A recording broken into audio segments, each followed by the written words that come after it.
અત્યાર સુધીમાં 68 ભાગ બહાર પડ્યા છે। એક એક પુસ્તક હજારો રૂપિયાનું થાય। આવા 68 ભાગ પન્યાસજી મહારાજે જાતે લખેલા છે। એની નોટ્સ હમણાં મળી તો સીડી સાહેબ બધું પ્રિન્ટ કરાવ્યું। એ પન્યાસજી મહારાજ પાસે ચંદુભાઈ પહોંચ્યા। પન્યાસજીએ સાથે રાખી ભણાવી ગણાવીને તૈયાર કર્યા। નમસ્કાર મહામંત્રના ભક્ત બનાવ્યા। હવે સાંભળજો, પાછા અમદાવાદ આવ્યા।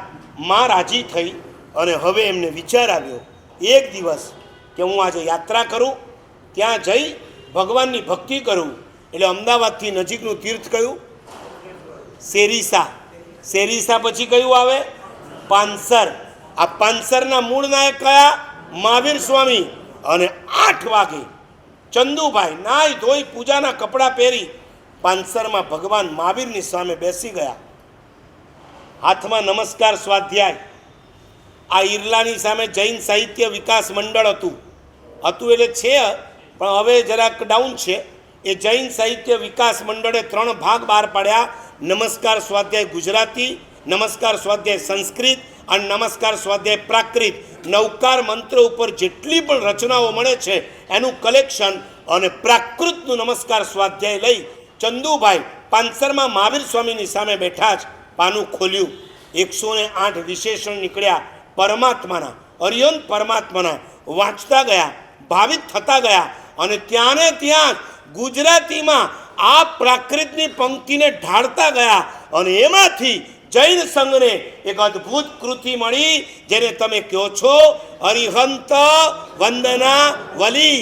જે 14 મહા સ્વપ્નો થકી નિજ માતને હર ખાવતા વળી ગર્ભમાં હે જ્ઞાન ત્રયને ગોપવી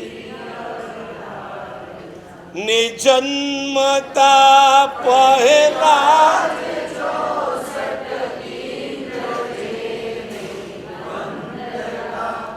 એવા પ્રભુ।